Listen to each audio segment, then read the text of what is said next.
everyone, and welcome to another brand new episode of the Geek Buddies! Hey! Well, we are back again for another week of geeky goodness. Got to get into so many things here today. I am one of your hosts. I am the Outlaw John Rocha, writer, producer, and host here on the Outlaw Nation channel on the Geek Buddies. And in the middle, I am Michael Vogel. I am a writer and producer for animated TV shows and movies. And on the end there. And this is Shannon McClung. I'm an animation writer and a television actor where you may have seen me on Silicon Valley, Modern Family, and Brooklyn Nine-Nine. Nice.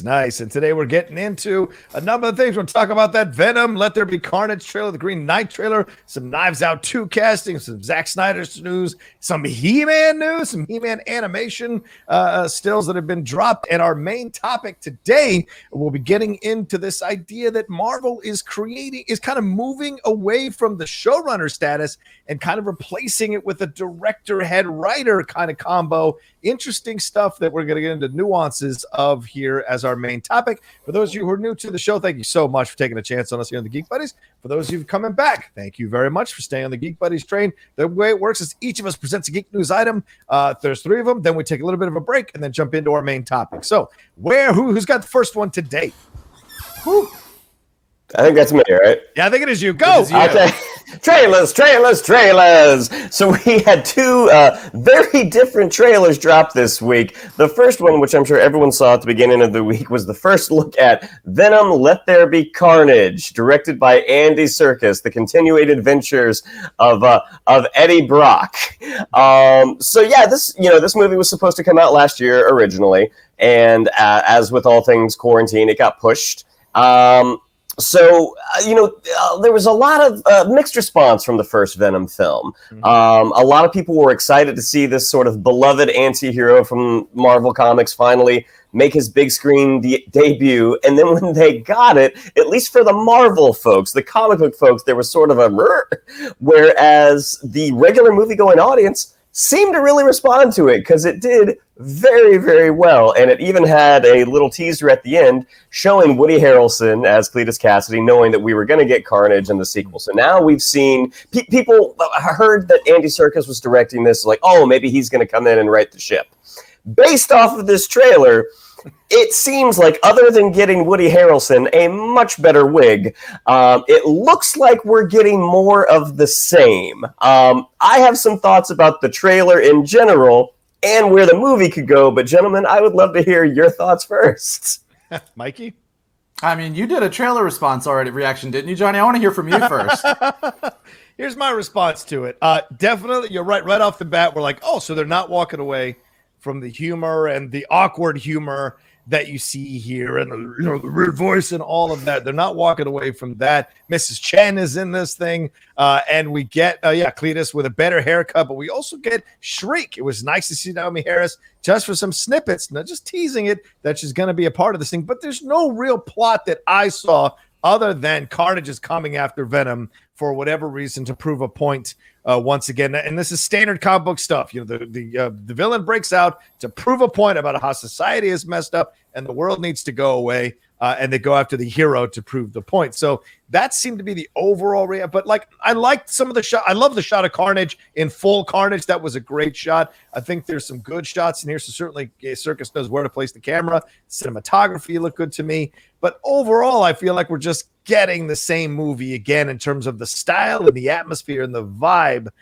So whatever people thought was going to be different from Ruben Fleischer to Andy Serkis, I don't see it in the trailer just yet, and maybe there are other trailers coming down the road that'll show me a version of this. Also, or a better version of this. Also, Michelle Williams is in it less than Mrs. Chen, so I think that was really strange overall. What did you think, Mike? I don't know. I don't know. I will say the way that I knew the trailer had dropped is that two different friends of mine texted me the trailer and said, please tell me this is a joke. And then I watched the trailer and I was like, no, that's what's coming. Look, I am not the biggest fan of the first Venom movie. I'm a big fan of Venom as a character, and for a lot of people, and I'll just say this right off the bat, like for a lot of people just seeing Venom on the big screen, they were thrilled. And for a lot of people with this trailer, they were like, I thought it was hilarious, I thought it was great, it was just fucking balls to the wall crazy, I'm here for it, and I completely respect that. Go to the movie, live your dreams. I just don't get it. It just makes Venom so much less cool than I think Venom is to go in this kind of tonal direction. And this is just a bigger, there's no way around this. This is just an issue that Sony has, but there is just a big Spider-Man sized hole in the center of this movie to me. I mean, in the entire franchise, like you have a giant symbiote that looks like Spider-Man, and now we have Carnage who looks like Spider-Man, and there's no Spider-Man. And they've just sort of avoided the topic of why all these things look like Spider-Man. It's just, well, he does because that's what he looks like. And I just feel like that combined with the whole trailer opens, Venom is just crooning a tune as he makes his breakfast, and all I could think of was Tom Hardy sitting in a lobster tank eating lobster in the first movie, and I was like, this movie is for somebody. I am not that somebody. I mean, honestly, the trailer started, and as he's making breakfast, I'm laughing. I'm like, yeah, this is like, I have nothing invested in this. So watching this is very funny, especially that shot with the ketchup at the end. I mean, Tom Hardy plays this role very, very well. Again, I was not a big Marvel Comics reader growing up. I was a DC Comics reader. So I don't have the emotional attachment to Venom. I think the version that we're getting is better than what we saw in Spider-Man 3, but that seems like a very low bar to get past. So, yeah, I mean, I remember when we watched this movie in the theater, because it was crowded, and people are cracking up. I was sitting next to Kalinowski, and he's looking at me like, what is wrong with these people? And it's just like, well, look, I mean, they kind of went up the center and got the reaction from the movie-going public at large. They got the reaction that they wanted, so it's like, why break the formula?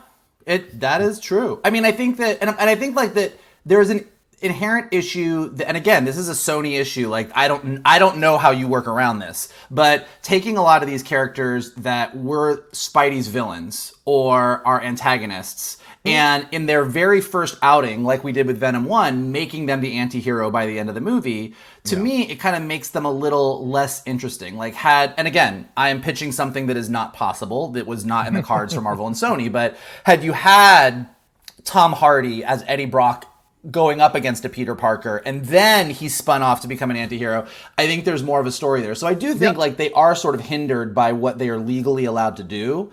But like, to Shannon's point, Shannon grew up on DC. Like, I'm spoiled. Like, I got to work with the Spectacular Spider-Man team on doing the Eddie Brock story in that, and kind of leading to Venom as one of our big bads. And so I think that I sort of have this, that like, I very much enjoy the Venom story we told in Spectacular Spider-Man. And for me, I'm like, that's my bar. And if that's my bar, Venom going full moons over my hammy is not my jam. I'm just confused about how you have Spider-Man drawn on the wall in the Morbius trailer, but you have no reference or hint or mention or even the drawing on the wall in the Venom trailer. It just seems odd, especially because that was the big concern, Michael. You expressed it coming out of the first movie. People like, why does he look like Spider-Man if Spider-Man's not even mentioned? What is the logic here where they're not allowed to mention Spider-Man in any way, shape, or form, or his influence on him or anything like that? So it just seems odd. And they're going to retcon this once Tom Holland swings back over into the Sony universe. If that happens, they'll retcon it that this has always been the issue with Venom, and he will find all that out from Secret Wars or whatever, how they make it work. So that's the disappointing part of it all. But this is Mikey and Shannon. This is the move. They clearly made $856 million off thing, and they're like, there's nothing to change here. Whereas Suicide Squad made $780 million, and people are like, we can't be having this again. So it's a weird reaction to both situations, to be honest with you. But apparently enough people liked it, whereas Suicide Squad is pretty universally disliked by people. It is funny though when you think. I mean, I do, and I think this is an interesting topic, maybe for a whole nother Geek Buddies. But the James Gunn's Suicide Squad trailer came out, And it definitely is very tongue-in-cheek, has a lot of humor with King Shark. Like, it's a very funny trailer. And the reaction that we all have is, fuck yeah, that's what I want in a Suicide Squad movie. And the Venom trailer comes out, and in its defense, has a lot of weird, crazy humor. And for whatever reason... I'm curious as to what the difference is. You know, like why does James Gunn humor in Suicide Squad work? And I can't wait to see that movie. And then I watch this trailer and I'm like, I don't think so, Andy Serkis. I'm just curious. You know, like I'm curious as to the difference there. Okay. All right. What else have we got, Shan? Well, that's going to be coming out in September. And the other trailer that we got this week was The Green Knight, starring Dev Patel. So this is based off the old Arthurian romance. Sir Gawain was a knight of the Round Table, takes on. It looks like some sort of supernatural creature. Like, I remember there was an old movie like back in the 80s that was, I think it was called Sir Gawain and the Green Knight. And it was the first time I experienced finding a movie in the video store, the mom and pop video store, in the back row, being like, "Oh, this looks amazing," putting it in, and it was not so much. But this trailer from David Lowery, really, really interesting visuals. This looks like the art house fantasy movie. But gentlemen, what did you think? I loved it. I love the Arthurian stuff. It's one of those sections of legend that I love to go back to, but they rarely get it right on screen, right? Excalibur is probably, you could argue, the best King Arthur story ever told. That's 1981. So it's kind of crazy to think about that. Of course, some people argue Sword in the Stone. I totally respect that. But I was going to say, yeah, I know. To me, it's Excalibur. But they've tried how many times? You know, First Night, the other one with Clive Owen. That was King Arthur. Yeah, King Arthur. Like, it's just like you get to the point where it's like, how come you can't get this right? This is so good. How can you not get this right? And this looks awesome. The kind of if you go back and read the original source material, it's pretty nutty. Like the original that they wrote way back in the olden days. Like, it's nutty how the experiences they put these knights through and their different adventures. And Sir Gawain, this is an interesting one, and I love the look of the Green Knight. I love the otherworldly aspect of this without seeming like it's like too fantastical. It still feels somewhat grounded, and it's this guy trying to prove himself to his uncle, who is the king, and he goes on this crazy quest. What is he going to discover about himself? Even with talking foxes and tall, bald-looking weird things, I still think it's grounded in the adventure because of where it's set, which is a nutty time in the world, apparently. So I like it. I loved it. What did you all think? John, what do you think of the trailer? It was nutty, man. It was crazy. I was just wild. I loved it. I loved it. A couple things. One, to Shannon's point about finding movies in the 80s, the one thing I loved about this trailer is it gave me super fantasy 80s movie vibes. Like, the 80s fantasy movies were just balls to the wall weird.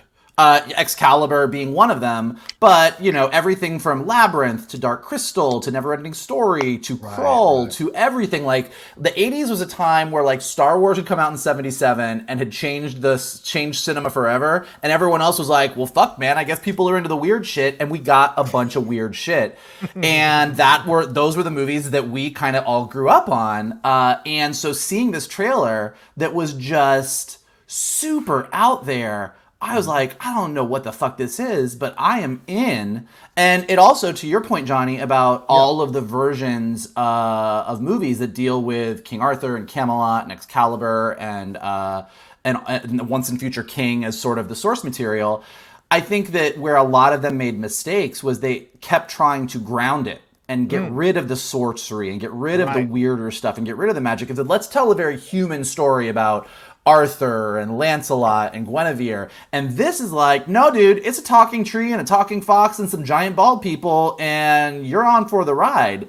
And I think that that's what a lot of the cinematic versions of King Arthur are missing out on, because that's what we all loved about it. Like, when you were a kid and you heard these stories about Arthur and the Lady in the Lake and Excalibur and all this stuff, like, there was a level, and Merlin, I mean, there was a level of magic to it that made it sort of enchanting. And this movie feels enchanting. Like this, like that's the only word I could use. I was like, yeah, like that fox started talking, and I'm like, well, I'm fucking in 1,000% on this movie. What'd you think, Shan?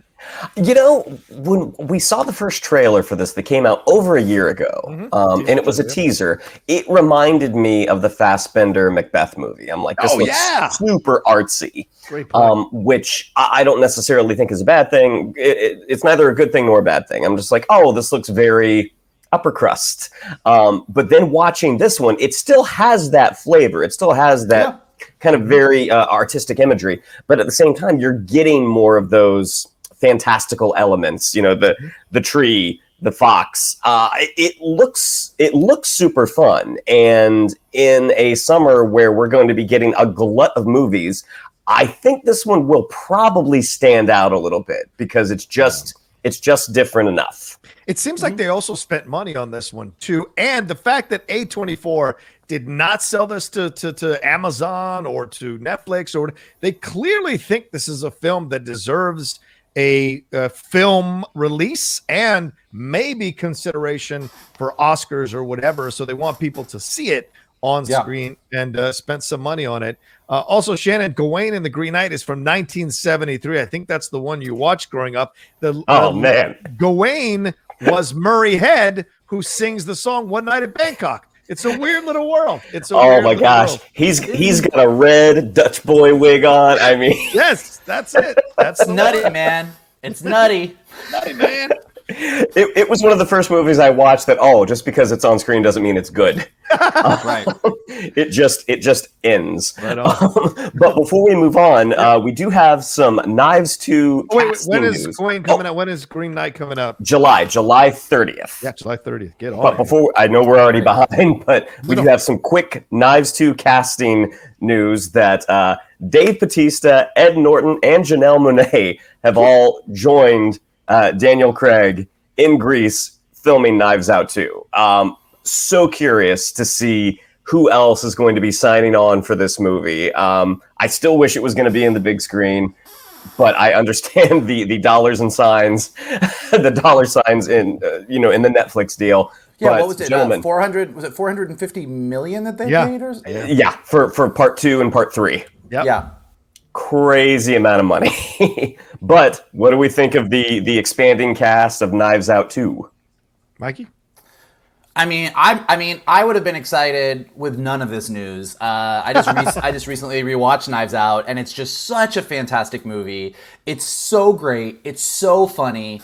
And I think if Rian Johnson can continue to tell movies in that tone, with that humor, and make them compelling whodunits the way that Knives Out is, I'm super on board. I love the way that he uses so many big name actors in the first, Jamie Lee Curtis and Toni Collette and everyone else, like for maximum effect. Each one of them comes in, Chris Evans, and they each just get to chew the fuck out of the scenery because the characters are so over the top. So looking at Norton, Janelle Monáe, Bautista, these are people who are going to be very striking and very different on screen. So you can see that he is assembling another, big star-studded cast to just be as over the top as possible. I hope they can come close to being as amazing as both Jamie Lee Curtis and Toni Collette are in the first one, because especially on a rewatch, those two killed me. Yeah, I love this casting as well. Yet another step forward for Bautista as an actor, coming into these franchises. He's the kind of guy you get in the franchise, but doesn't take away from the other actors. And by that, I mean, he's such a big guy. He's hard to ignore. If you cast The Rock, it would be all about The Rock. But with Bautista, he's such a consummate actor that he slides into these roles, does such a great job in these franchises, and slides right on out. So it's nice to see him kind of be a part of this. I'm excited about this. I would love it if they cast Pierce Brosnan, and it's Pierce Brosnan versus Daniel Craig trying to figure out who the real murderer is in all of this. That would be such a badass moment to have, or storyline to have. would be amazing. I do hope. I mean, I wouldn't say this is a concern of mine, but something that I really do hope is that what's great about the first Knives Out movie is, as much as it is a really fun, ridiculous, compelling whodunit, and Daniel Craig is hilarious, it's also this really interesting movie that talks about how people on the right and people on the left are both equally ridiculous, and how it actually is a really interesting movie about sort of where we are in the world today as a society. And I hope that the second movie, the third movie, I hope that Rian Johnson continues to make these sort of social commentaries as well as creating a really funny, compelling mystery. Absolutely. If you guys were going to have one person to add to this cast off the top of your heads, who would it be? I already had mine. So, Mikey, your turn.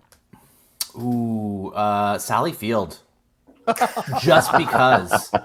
Just because. I was recently in a voice record for a project I'm working on, and the actress, like, I was trying to get her to like do like a big freak out with like tons of emotions, and I was like, okay, I don't know if you're gonna get this note. Can you just Sally Field this? Like, I need 12 emotions. I need 12 emotions in 10 seconds. And she was like, oh, like Sally Field in the funeral scene in Steel Magnolias? I'm like, that is what I want! And she did it. And that is the energy that I would like Sally Field to bring into Knives Out to, were she ever to be considered. What about you, Shannon? Do you have one? Probably like Morgan Freeman. I think Morgan Freeman in a movie like this would be really, really funny, because Morgan Freeman is hilarious, and if with the right role, I think Rian Johnson would really be able to pull a fun performance out of him for something like this. Nice. All right. So we'll see when that's coming out, but certainly on Netflix. Let's move on. Mikey, what have you got? Well, look, we covered 80s sword and sorcery. We covered star-studded casts. This next bit of news that just dropped is all of that. We've all known that Netflix has a Kevin Smith He-Man series animated coming soon. But Entertainment Weekly, as of us recording this, just dropped a ton of new images and a ton of new information about this new Kevin Smith He-Man Masters of the Universe series. And it looks bonkers. It picks up exactly where the classic 80s animated series left off. It takes all of the characters that we know and sort of, according to Kevin Smith, really pushes them in directions that we've not seen before. And the cast is just absolutely awesome. Chris Wood from Supergirl is the voice of He-Man, Prince Adam. Mark Hamill is Skeletor. Lena Headey is Evil Lynn. Sarah Michelle Gellar is Teela. Alicia Silverstone is Queen Marlena. Kevin Conroy is Merman. Let's see, who else do we have? Original Skeletor Alan Oppenheimer is the voice of Mossman now. And rounding out the cast, we've got Kevin Michael Richardson. Kevin Michael Richardson is Beastman. Liam Cunningham is Man-at-Arms. Griffin Newman is Orko. Stephen Root as Cringer. Diedrich Bader as King Randor. Henry Rollins as Triclops. Susan Eisenberg as Sorceress. Phil Lamar as Hero. Cree Summer as Priestess. It is absolutely out of control. There's some more information about the story, but before we even get into that, what do you guys think about all this? Look, I'm 100% on board with this. A, because Kevin Smith's involved in it, but B, because I have a couple of friends in this. Susan Eisenberg, who I got to know doing voiceovers over at William Morris, is such a fan of her and her Wonder Woman work. So nice to see her stepping into this. And in EW, I don't know if anybody's watching. You misspelled her name. It's not Susan Eisenberg. It's Susan Eisenberg. It's Sons of Bees. And also Tiffany Smith, who I know Christian walked me into this business, but it's Tiffany Smith who taught me this business way back when in 2015. And so when she was getting into voiceover, because I've been doing it, we had one-on-one sessions a number of times to help her get ready to do animation voiceovers. So to see her blowing up like this, I take a certain level, small amount of pride, because she's such a talented person and such a nice person and an awesome person. So amidst all the great actors that are involved with this, I have a personal joy that two of my friends are in this as well, getting involved in it. So I'm excited for it overall. And the images look awesome. Look, I wasn't going to be on board with this. I was like, He-Man, it's cool. I'm happy for my friends. But seeing the imagery, I'm like, maybe I'll give this one a shot, because I like the largest. I'm a big image guy, so I like the larger shot. I like the shadows on the muscles. I'm a fan of that kind. Well, and they seem to have fixed one of the most sort of egregious errors from the old 80s series was that the difference between Prince Adam and He-Man was a white shirt and a purple vest. Yeah. The image of Prince Adam that they have, he's tiny, he's scrawny, so there's definitely, you can see the transition from that guy to that guy. But also on the writing side, I mean, yes, Kevin Smith is running the show. Mark Bernardin, his faithful co-host Nice. on the podcast. Also, our buddy Tim Sheridan. Right. Our buddy Tim Sheridan's in the room. Third friend on this. Yeah. Writing on this. So, yeah, I mean, Masters of the Universe was always like the second or third 80s property that I liked. I liked Transformers. I liked G.I. Joe.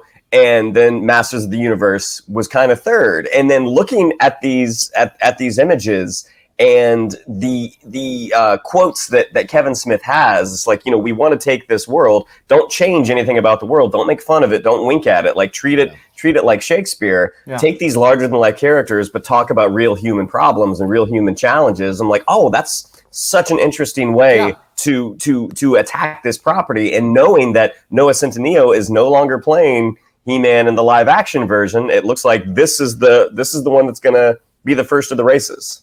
Yeah.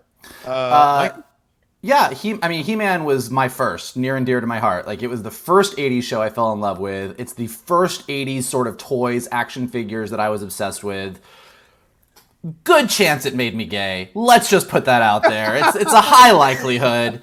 So I'm super stoked because for me, as much as you go back and watch the old He-Man cartoons and you're like, holy crap, this is rough stuff. To me, this whole world of Eternia, this world that sort of blended, whereas Star Wars blended sort of fantasy and sci-fi elements in more of a sci-fi world, He-Man took sci-fi and fantasy elements and put them in a very, very typically fantasy world. Castles and magic and swords and sorcery. And I ate it all up. So, I mean, I was obsessed. I had all the toys. My parents got tired of buying every playset and vehicle for me, but like I got them all. So I definitely take it really seriously. And that quote that you had is when Kevin Smith is talking about, speaking of buddies, and we have a bunch of buddies, as Rocha and you were saying, like Tim on the writing side, a bunch of people on the acting side, and Ted Biaselli, who is the Netflix executive that was covering the show, also a really good friend of ours, and he was the one that Smith said to him, do me a favor, when I used to watch the shows as a kid, I legitimately thought He-Man was on the verge of getting killed. I believed in the stakes. Make me believe in that again. People see this as goofy IP, but there's this rich tapestry, a world of characters. Please don't talk down to it. Don't make fun of it. Don't wink. Like Shannon said, just treat it as Shakespeare. Yeah. And I worked with Ted at the Hub and Hasbro. I've known Ted a long time, and that is how he sees this. And what's really great is that based on what Kevin Smith said, everybody from the actors involved to the writing staff, to the writing team, to the executives like Ted at Netflix, all wanted to treat this seriously. So I'm really curious to see. One of the other tidbits about story that actually has me really, really intrigued that the EW story talks about is that they're doing the first 5 episodes premiere in July, and then the next 5 episodes or part 2 come later, and that it kind of picks up where we left off with He-Man, but then some cataclysmic event happens that sort of shakes things up with all the characters. And one of the things that they did reveal is, in classic He-Man lore, only certain people know the secret that Prince Adam is He-Man. And we've built our entire story on who was left out of that secret and the damaging trickle effects that has. It's a story about a hero who has to live under deception in order to protect those he loves. And it's about how that deception rots at the core. So that's like some pretty heavy ideas. I mean, I know we were just talking in our Invincible spoiler review about what it was like, Mark having a secret identity and trying to date. And we had some debate about like, what's the right way to handle being a superhero in a relationship. And it sounds like He-Man is going to kind of cover a little bit of that territory too, as far as like, there was a lot of people in his life, his parents, Tila, a lot of people that didn't know this secret. And if they're going to delve into that, that's going to be super interesting. Yeah, and as a counterpoint, it may have turned Michael gay, but it turned me straight with some of these shows. I mean, come on already. This is incredibly attractive people for sure. And I love this shot of the whole crew here as well. And I do want to give one more shout out. That's the Griffin Newman who is playing Orko, I think, on the side there. Griffin was our first choice this year, first draft pick in the Schmodown. He is on our crew. He had a match already. He is a very nice guy. Obviously, people know him from the Tick and whatever, but just incredibly awesome dude. And he's been great. He knows so much about movies, and his podcast about movies is incredible as well. So many great talents being brought together for this. It's exciting. Plus Liam Cunningham, for God's sakes, from Game of Thrones. So it's nice to see him in this thing. Mikey, so when's it coming exactly, Mike? What's the date for this? Have they said when in July yet or no? July 23rd, part 1 premieres, so the first 5 episodes. And I have a feeling that people are going to absolutely eat it up. So I cannot wait. Agreed. Well, let's go to another property with big muscly dudes, and that's Justice League. Zack Snyder here. I know some of you are like, oh, Zack Snyder again. Well, Zack Snyder had some comments here because promoting Army of the Dead, which is coming out in theaters this weekend as we're recording it, but then next week drops on Netflix. I was not able to secure an early screening of this. I didn't work hard enough to get it, and I guess was caught up with other things. So, but like I may sneak out to a movie theater this weekend and watch it because I am looking forward to this one like crazy. But he was interviewed on this show, Jake's Takes, hosted by Jake Hamilton, and he was asked about the Warner Brothers situation and the reaction to his Justice League and what it might mean for the future for his SnyderVerse. And he said Warner Brothers has been aggressively anti-Snyder, if you will. What can I say? Clearly, they're not interested in my take, but I would also say that they certainly weren't interested in, I would have said originally, in my take on Justice League. They certainly made decisions about that. I love the characters and I love the worlds, and I think it's an amazing place to make a movie. It's glorious IP. So there's that. I don't know what could be done as you go forward other than I think the fan movement is so strong and the fan community, their intention is so pure, and I really have this huge respect for it. I would hope that cooler heads would prevail with the studio and they would see that there's this massive fandom that wants more of that, but who knows what they'll do. And this all gets dropped amidst this controversy about whether HBO Max has been releasing the numbers or not, whether Zack Snyder's Justice League really led to an increase in subscribers. Certainly there was an increase, but a lot of people were speculating that it wasn't the increase that they were hoping for or they had intended to have. And of course, Deborah Snyder coming out saying as well that, look, it doesn't matter how we drop our movies as long as we get our movies out to as many people as possible. That's what we've kind of changed our mindset about. So a lot of conversation about this with the SnyderVerse. Certainly it's been a campaign, but I have not felt, and maybe I'm wrong about this, but I have not felt that it has been as powerful of a drumbeat as it was for Zack Snyder's Justice League to come out. And that may be because Warner Brothers has gone into overdrive trying to downplay Zack Snyder's Justice League. Mikey, what do you think? You're the anti-Snyder guy on this thing. Do you think he's trying to subtly push and restore the SnyderVerse movement again? I mean, he's doing exactly what he did with the Snyder Cut originally, which is drop a comment here, drop a wink and a nudge there. At a certain point, I do feel like it's sort of like he's egging fans on for something that I think the difference, to your point, with the Snyder Cut versus now is the Snyder Cut was a thing that existed. Kevin Smith came out early on, said he had seen parts of it. Like, there was there was something that existed.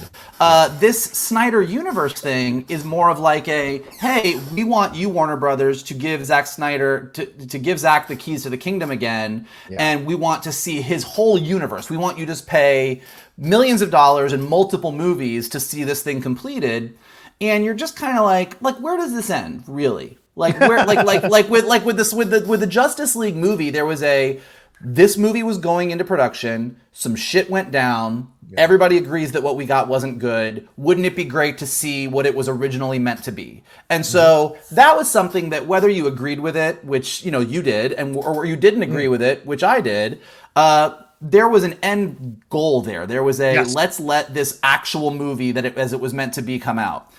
Saying his whole comment, well, I guess they just don't like the Snyder Universe. Yeah, they don't. They've basically said that. They didn't like it when it was happening, and they were concerned about it, and that's one of the reasons that he was miserable directing the movie, because Warner Brothers at that point was like, this is too serious, this is not what we want. And so I just think the whole thing is a little odd, and it's like, yeah, let's just move on. Let's just move on to something new.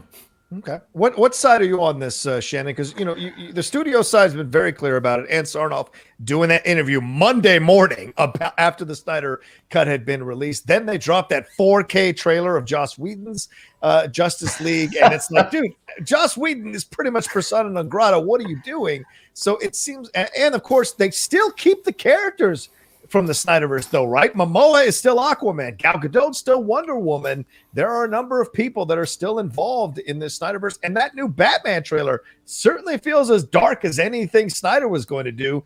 So you wonder, like, do they just not like working with him, or do they feel like we've got to stop this now because it's never going to end? If we ask him to come back and do more movies, then he'll be like, let me do some more movies, and it'll never end. Do you think they're just going to take the hit on this? I look at it from 2 points of view. One, I didn't listen to the interview, so tone is a big thing. And one, he was there promoting Army of the Dead. Yeah. He responded to a question that was asked. Now, if he had not asked that question, would he have tried to steer the interview towards restore the Snyder Cut? I highly doubt it. I think he was responding honestly, like, yeah, they're anti-Snyder. And again, it's not. It's how he said it. Does it sound like he's banging on the pulpit, shouting to the back row? My guess is no. I think he probably responded as casually as one can, and he's speaking his truth. He's just like, look, they're anti-Snyder. They didn't want to do any more of what I did.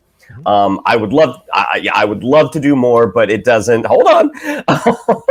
But from the other side, like at this point, why doesn't he let it go? Because the studio more than likely is not going to double down on the Snyderverse. They haven't said how well Zack Snyder's Justice League did. Are they trying to downplay the numbers that it did better than they say? I don't know. I mean, at the end of the day, Warner Brothers is a business. And I think if they could see a path to make more money and like, oh my gosh, the fans absolutely want more Zack Snyder, I think they would do it. But at this point, it doesn't seem like they see that as a financially successul path. Yeah, Mikey. What are you saying? So one counterpoint to that, I think you do make a good point. I think he didn't bring it up. He was asked about it. He's going to respond to it. I think that is a very fair statement. There's been a lot of articles written, and even Zack Snyder has said, like, Zack Snyder is aware that there is a portion of the Snyder fans online, not all Snyder fans by any stretch, but there is a portion that are a little bit toxic. And Zack Snyder has freely admitted this. Like, he's discussed this. I think that when you're asked about what do you think about the Snyderverse, what do you think about the release of the Snyderverse, to even say Warner Brothers is anti-Snyder, you're egging the fans on a little bit. Yeah. You know what I mean? Like, I think that there is an element there is a way to answer that in typical, like, Hollywood, like, hey, I was so thrilled that I got to make my Justice League movie. Obviously, we talked about the other movies that we could make. It doesn't seem like Warner Brothers wants to go in that direction, but I'm super excited that I get to do movies like Army of the Dead, and you wait till you guys see what we have coming up next. There is a way to sort of sidestep that question and kind of, like, do it, and to kind of go full in and go, I guess Warner Brothers is anti-Snyder, knowing that you have portions of your fan base that are going to eat that up, I think it is a little bit egging people on. Do you think that was deliberate, though? Do you think, like, because again, he's answering stuff off the cuff? Yes and no, right? Oh, sorry, Mike. Go ahead. Sorry. Yeah, well, I think Johnny and I are going to say the same thing, which is, given everything that he did with his fans throughout the release, the Snyder Cut, which to good effect, he got the movie made. I think he absolutely knows what he's doing when he says that stuff. He's sort of become the master of egging fans on online. And I'm not saying that even necessarily all of it in a bad way, but every mention of, oh, well, I was gonna do Martian Manhunter, but I guess we'll never see it. Oh, too bad about this. Like, he for sure is very adept at social media. Yeah, and I think this is why Warner Brothers hesitates to work with him again, because he does, like, take the shots when the shots are presented, and they're subtle shots, but then he walks them back, because within the same 5 sentences he says, I guess they're anti-SnyderVerse, and then he says, but it's a great place to be, and it's got great IP, and I love making movies there, so he's checking all the boxes, catering to all the sides in this argument, and as Mikey said, that is smart. Certain people know how to play this thing like a fiddle, and he does. I'm not saying he's playing the fans or anything like that. I'm not trying to disrespect the fans who are behind the Restore the Snyderverse, and I totally respect that because fans are allowed to ask for what they want, obviously, and he owes them because they were a massive reason why this happened. He was able to finish his movie and get it out there, and people, for the most part, really liked it so much more than the original Justice League that was out there. So in a way, he has to cater to them by saying, yeah, there's some great people in this movement. I love this movement, the fans and everything like that. And the studio's anti-SnyderVerse, and they're moving, but they, we'll see what they do with that. And when he said cooler heads need to prevail, I don't think it's about cooler heads. I think Warner Brothers is like, we just don't want to be in business with this guy anymore because of what happened with the fans and whatever. And we'll take the hits, but we're moving on, and people need to get on board because we're not going back to Snyder anytime soon. And I don't think there's anything wrong with that. It's your business. You got a right to work with who you want to work with. And if it doesn't work out with this guy, you got a right to move on and create what you want to create out of what he put at the studio. They have a right to move on with Momoa. They have a right to move on with Gal Gadot. They have everywhere. So I was in the Restore the Snyder Cut, definitely movement, but Restore the Snyderverse, I'm not in that movement as strongly because I'm like, he got his cut, and that's what we wanted. Now you're pushing for more, and the studio is not going to do it. So no matter how much you yell, the studio is just going to move on. It's not. There's no point to it, And just to be clear, I think it maybe has less to do with the studio doesn't want to work with Zack Snyder, or the studio has any kind of concern about the fan base. I think the studio's been pretty clear from Batman versus Superman on that vision is not what they're about. So when he says they're anti-Snyder or anti-SnyderVerse, not anti-Snyder, I think that the studio creatively, like not having nothing to do with everything around it, I think the studio creatively is not about the Snyderverse. I think they don't want to go in that direction with their heroes. They have other plans and other things that they want to do. Yeah. Whether they're right or wrong remains to be seen. Right. And it's, as I said, it's the studio and it's their right. So we shall see. But I'm looking forward to Army of the Dead. It looks awesome. Dave Bautista stepping in again. So maybe I'll sneak out and see it around here somewhere. Or maybe I'll drive up and Shannon and Mike have some time. We'll see. Anyway, let's take a quick break. And then we're going to jump into our main topic, talking a little bit about Marvel TV and how they're kind of sort of semi-revolutionizing the game on the TV side of things. We'll be right back right after this. That's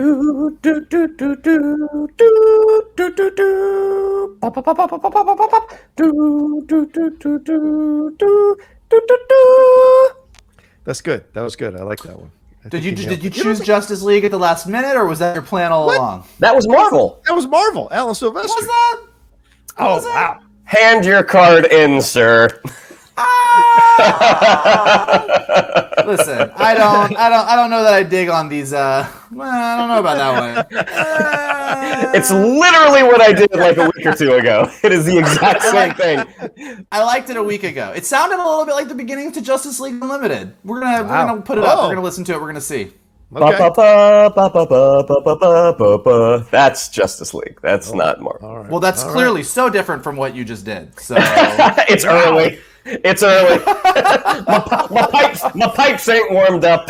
Wow. All right, let's get into our main topic. Mikey, you sent this article to us. Please explain it and talk about it, what we're going to get into here.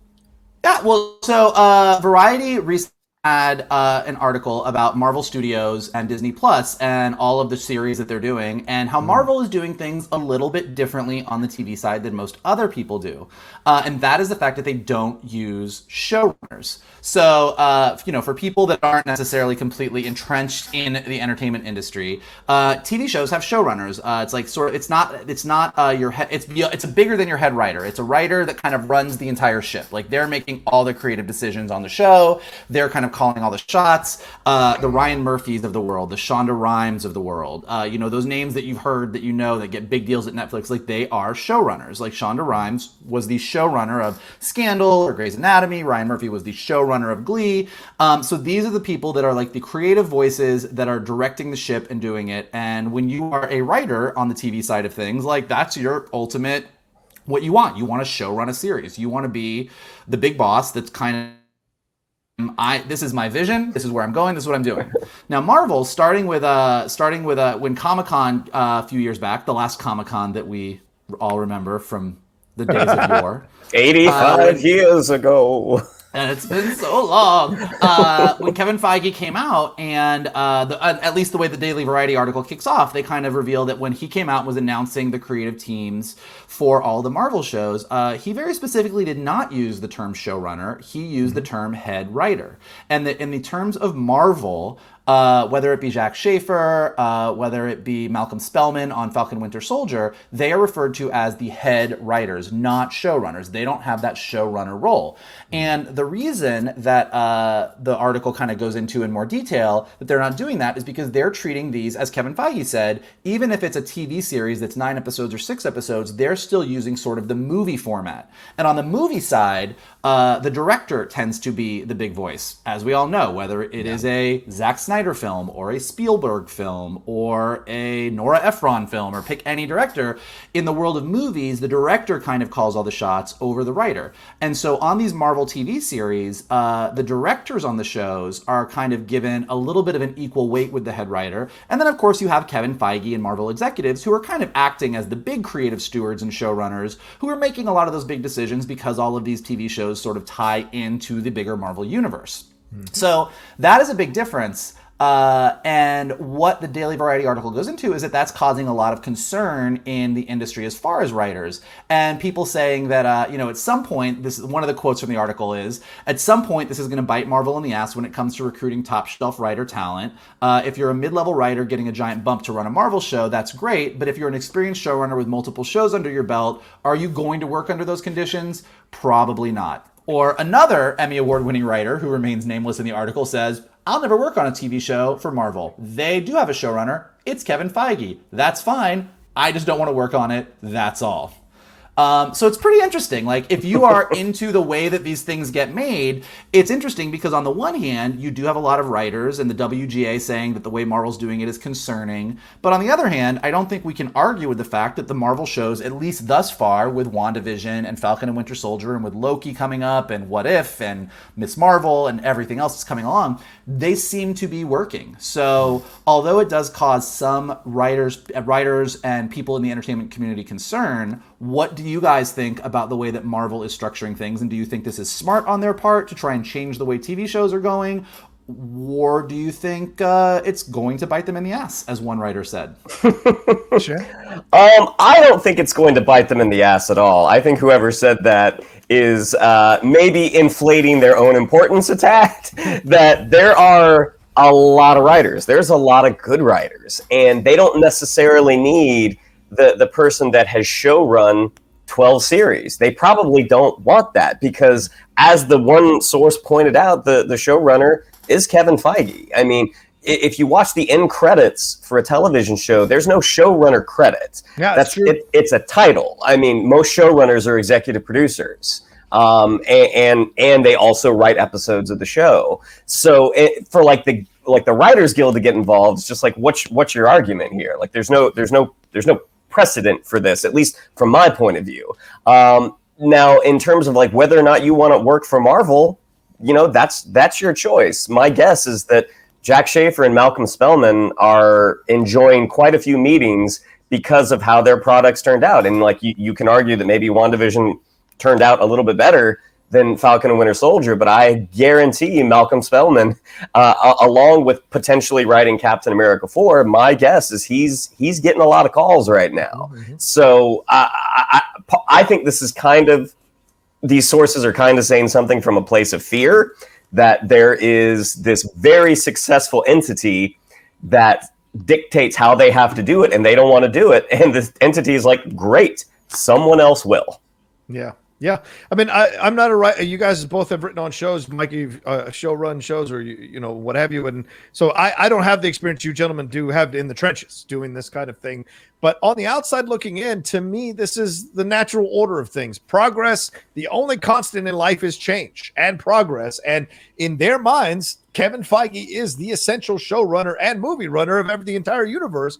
And he's got an incredible track record from which to say, like, he can throw that on the table, a book this size, and be like, what are you bringing? Oh, you show run Scrubs? Cool. Like, it's just a whole different situation you're dealing with here. So in my mind, and nothing against Bill Russell, Lawrence, yeah, who does a great job with Ted Lasso, but you're not bringing Scrubs and Ted Lasso to me and comparing it to what I've done in the Marvel universe. So to me, I think this is the reason Feige allowed these TV shows to connect, where he didn't allow the Marvel Netflix stuff, didn't allow Agents of S.H.I.E.L.D. to really technically connect to the overall universe, because he has a story he wants to tell. He believes that he is the guy who understands how to tell these stories best. And the people that work under him, just like Coogler and Taika Waititi, all these who have worked under him to create these films and these TV shows, Malcolm Spellman, Jock Schaefer, they understand the situation walking in. So that unnamed writer that says, I will never write for a Marvel show, knock yourself out. There's a million other writers waiting right behind you who are just as damn good. We're going to step in, take your spot, and go into that position. So to me, I get the anger, and I get WGA pushing back, because that's what they got to do to protect their people. But I also understand this is a unique situation. I don't know this is going to change the way things are. This is just a unique situation because Feige is very much in charge of this. And no one complains that he's some kind of asshole taskmaster like Scott Rudin or anybody else or Weinstein or whatever those jerk-offs were. He's doing his own thing, but everyone says he's a pretty great guy to work with. So, yep. Well, it's interesting because it's not just the Feige of it all. It's also the fact that the directors are given more weight than directors are given sometimes on others. Like Kari Skogland was covering it on the Falcon and Winter Soldier front. Yeah. And she said, it's a nuance, but it's one that I think is being embraced more and more because the job, honestly, in these big epic miniseries or shows is too big. I was in the writer's room so that I could really absorb what was being said and be part of that process by floating ideas. As we were going through production, we would workshop scenes and then ask for rewrites on things. So Spellman was still very much a part of the whole process. It's slightly different the way it all comes down, but it's very effective and efficient because these Marvel things are just too much for any one person. So I think two different things. I do think it's very different than how live action TV works. But I also think, and I know this because I remember when the Marvel movies were first coming out, like Phase 1, I remember Marvel kind of had a reputation where the directors that were coming in, they were meeting with a lot of big name directors, and a lot of the directors on the film side were like, I don't know that I want to do this. I have to be a part of this Marvel machine. I can't do, I just think mostly well documented is Edgar Wright and Ant-Man. Right. Is the most well-documented one, where he and Feige and the Marvel team clearly didn't see eye to eye, and he left. But I think that and I think you can say fairly that the early Marvel films all kind of do have a little bit of a sameness to them from a visual style and directing standpoint. But then, to your point, you look at where Marvel is now with the Russo brothers, with Taika Waititi, with James Gunn, with Ryan Coogler, with Chloe Zhao, where they're really they are attracting top name Oscar-winning talent to direct those movies. Talent. And younger talent, and all those directors, to your point, are going on to do a bunch of other things because, Taika Waititi did Thor 3 and everybody was like, holy shit, and then went on to do Jojo Rabbit and all these other things. So I think your point about Jack Schaefer, Malcolm Spellman kind of becoming geek household names as they run these shows, that even though they aren't the showrunner, even though they do have to sort of be a part of this more collaborative process creatively than a lot of TV showrunners are used to, they are coming out of this looking pretty good. And I think also for me, the animation process on TV, the TV animation process, you do tend to work more collaboratively. Shannon and I are working on a project right now, and we just had a writers' summit virtually, and I invited our two directors into the room. And so it was kind of similar to what they're talking about here. And for a lot of writers, that's not their jam, and I totally respect that. But I think that my experience in animation kind of pluses it. So I understand the concern. I've talked to a lot of our executive friends. This has come up even before this article came out, where they're like, do you know they don't call them showrunners? And it does kind of make everyone a little bit tentative. I don't know if I think that's a great idea, but I kind of tend to agree with you guys that it seems to be working. And I think that the writers coming out of it, as long as everyone else in the industry understands that head writer at Marvel basically means showrunner with directors in the room, I don't think it's going to hurt people's careers moving forward. So it's interesting, though. It's interesting to see how Marvel has sort of changed the way movies are made, and now they're diving into the TV side and doing the same thing. And it doesn't really seem like obviously a lot of studios tried to replicate the cinematic formula that Marvel has succeeded with in spades, but TV is a completely different. It's a completely different game. I mean, you have so many platforms for where you can watch a television show.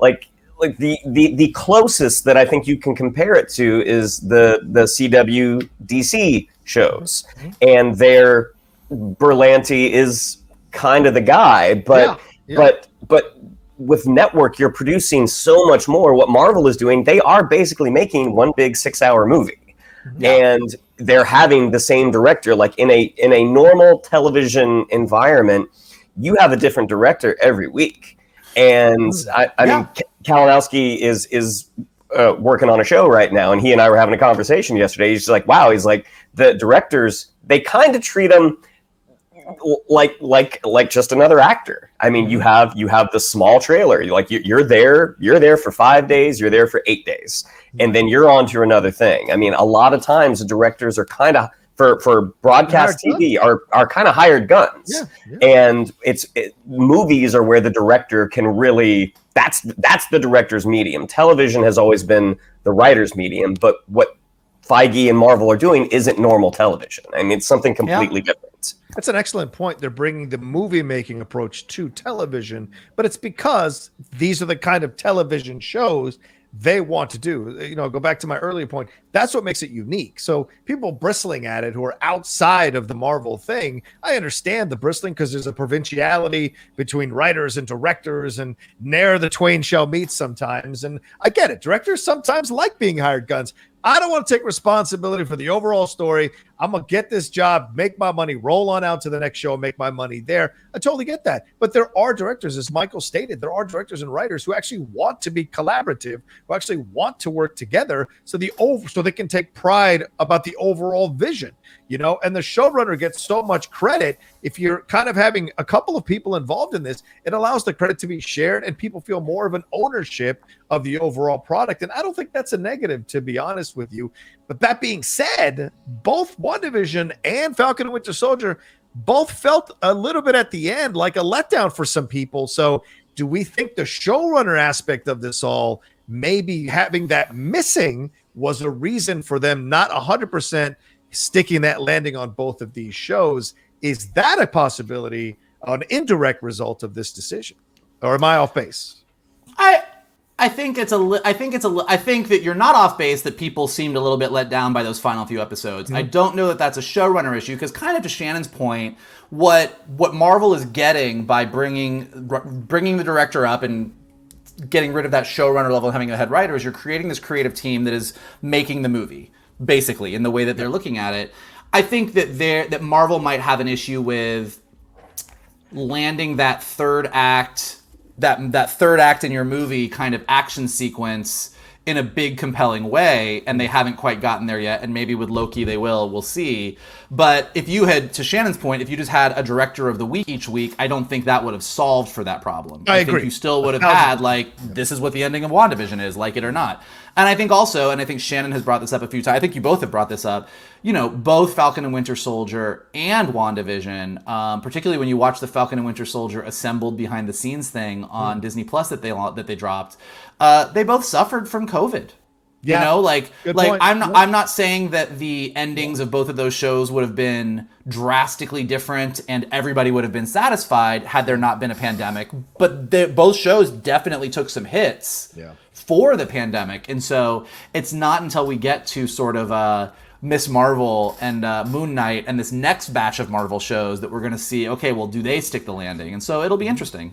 And also, there is something to be said for the television format is new to them. Yeah. And, you know, you look at phase 1, I mean, Iron Man was great.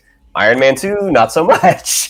I mean, it wasn't until they got into like phase 2 and phase 3 that they really started to hit those kind of repeat home runs. And something that the article had mentioned is like the benefit of having a showrunner is at the end of the day, you might have a head writer and you might have a director and there might be a creative disagreement. And you need someone who is empowered to make that choice. Right. And the person who is that is Kevin Feige. Right. I mean, they might give that to the director, but I think if it is a genuine disagreement, Feige's going to be the one to make the decision. Yeah. I don't know that 100% for sure, but I'd put that as a very highlight, because you are right. That is a really good point. The reason that you have a showrunner position is that you're like, okay, well, I get to make the final call, and on a movie, the director is going to make that final call. If the writer's like, that's not what I meant for the scene, Steven Spielberg's going to be like, well, it's what that scene's going to be now. Like that's how the movies work. And you are right that with Marvel, on the movie side and the TV side, and a lot of people, like we said, especially early on, people didn't like that with Marvel movies, and this is now happening on the TV side, is no. Kevin Feige and Marvel are going to make that call. Yeah. And I think that... Oh, sorry, Mike. No, go ahead. No, finish your point. No, that was it. Okay, I was just going to say one last thing, and that is, for all that talk about it landing or not landing or whatever, they're still new and making these kinds of shows. And you're right about COVID. And other shows were able to do COVID because other shows have had the experience, or the studios have had the experience. Marvel still figure out, you could argue they did a pretty good job considering the situation and the strains that they were under overall. But I do find it ironic for Jock Shaver to say, well, it's too much for one person to handle. Kevin Feige is handling it, and he is the one person. So it's not really too much for one person to handle. It's more a matter of that within that particular story or show, it might be too much for one person to handle. But Kevin Feige is handling it overall, so...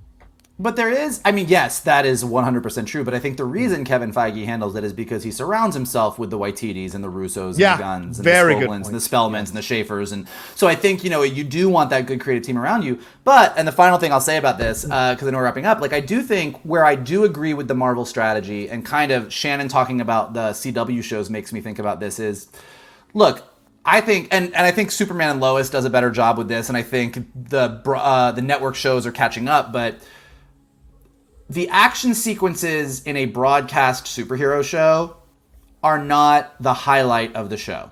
They're good. I think that Berlanti has done a lot and CW has done a lot to sort of push the envelope with the action sequences in Flash or Legends of Tomorrow or Arrow or any of them, but they're not on the scale of a fight on a truck through a road in Germany. Or, they're not dealing with it. And I think that when you have a showrunner who's more focused on the writing and the character stuff, you're not always going to put that visual spectacle first. Yeah. And a director does put that visual spectacle first. And I think that this structure on the Marvel shows does sort of give equal weight to what the director is bringing to the table, and sometimes saying, look, I understand the story that you're telling, but we need to make this look this way. This has to be huge. And so I do think, to your point about Feige doing all of it and covering it, I think maybe this is his way of making sure that those voices in the room on what's visually happening and how we're going to make this look is equal to what are they saying and what is this character arc and this character journey. Yeah, absolutely. Shannon, any final words on this?